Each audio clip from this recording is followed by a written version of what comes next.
श्री हरिवंश गुरु कृपा केवलम। राधे राधे। तो देखिए, आज हम इस टॉपिक पे बात करते हैं कि जो हमारी ये आध्यात्मिक यात्रा है, ये हमारी यात्रा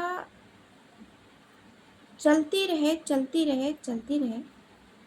और इस यात्रा को सफल बनाने के पीछे जो एक नियम है, बहुत महत्वपूर्ण है। एक नियम मतलब नियम नियम बहुत महत्वपूर्ण है। गुरुदेव भगवान की वाणी से गुरुदेव भगवान कहते हैं इस चीज को कि आपने अगर अपनी डेली दिनचर्या में कोई एक नियम पकड़ रखा है। देखिए, आध्यात्मिक यात्रा में गुरुदेव भगवान की वाणी से नियमों का बहुत बड़ा योगदान है।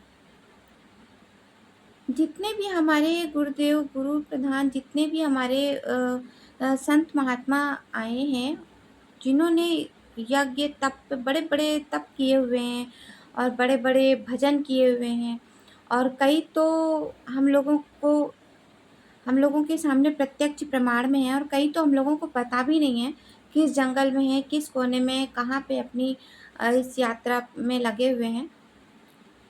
उन सब में एक खास बात है और वो है नियम। आध्यात्मिक यात्रा जो है वो नियमों पे पूरी तरीके से आधारित है। अगर हमारे पास किसी तरीके का कोई नियम नहीं है तो गुरुदेव भगवान कहते हैं आपको नियम जरूर से जरूर बनाना चाहिए। नियम जो है वो हमें और आगे बढ़ा के ले जाता है यात्रा पे, आध्यात्मिक यात्रा पे हमें और आगे बढ़ाता है। यानी एक आगे चलने के लिए ना एक रास्ता सुलभ कर देता है।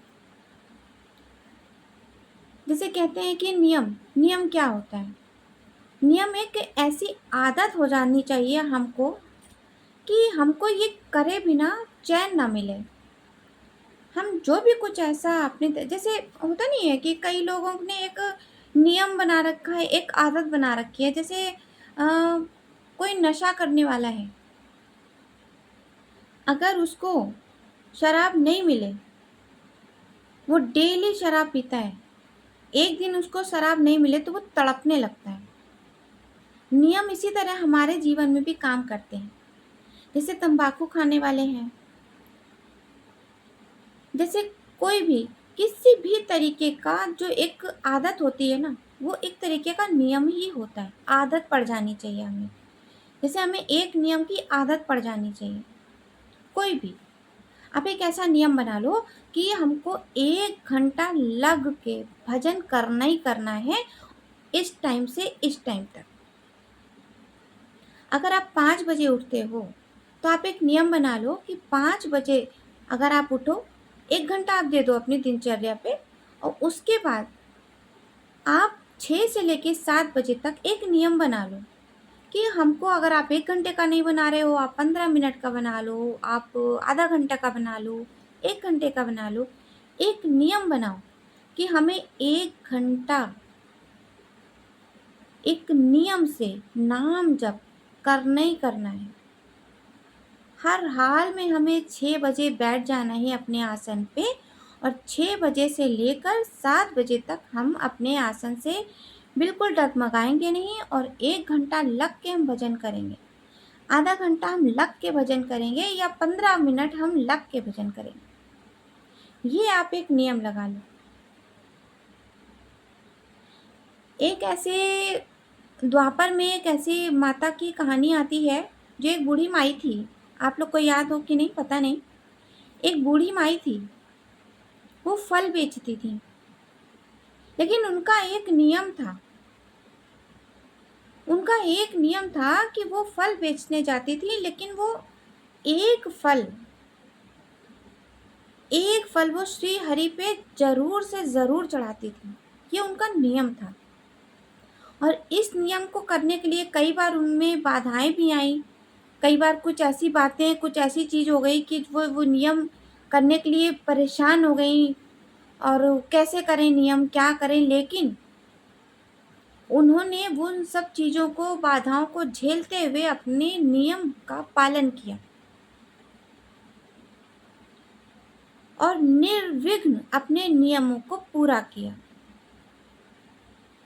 नियम आध्यात्मिक यात्रा के लिए बहुत बहुत बहुत ज़रूरी चीज़ है।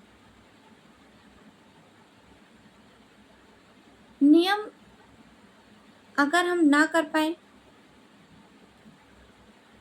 तो कई लोग ऐसा करेंगे, तो भैया उसके लिए सुलभ और बिल्कुल सहज में भगवान ने बताया है कि आप चलते फिरते उठते बैठते किसी भी तरह आप नाम जप को मत छोड़ो, और कुछ भी काम और कुछ भी वर्क कर रहे हो आप नाम जप शुरू कर दो,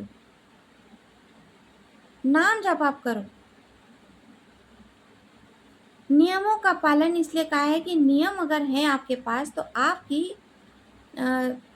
जो आपकी भक्ति है ना वो और गाढ़ी होती चली जाएगी। अगर नियम है हमें कि हम 1 घंटा 15 मिनट अगर हम कर रहे हैं भजन, और अगर हम अगर एक दिन नहीं कर पाए तो हमें अंदर से व्याकुलता होगी, बेचैनी होगी कि अरे यार इस समय तक तो हमारा ये हो जाता था और इस समय हम यहाँ बैठे हम कर नहीं पा रहे हैं, कैसे क्या करें। व्याकुलता, परेशान होना चाहिए ना, जैसे होता नहीं है कि सुबह सुबह उठो और इतने बजे 8 बजे हमें चाय मिलनी ही मिलनी है, चाय मिल जानी चाहिए, चाय टेबल पे आ जानी चाहिए। नहीं चाय मिलेगी 8 बजे तो सर दर्द होने लगता है, होता है ना ऐसा। 8 बजे अगर चाय नहीं मिली तो सर दर्द होने लगेगा। क्या है ये एक नियम है।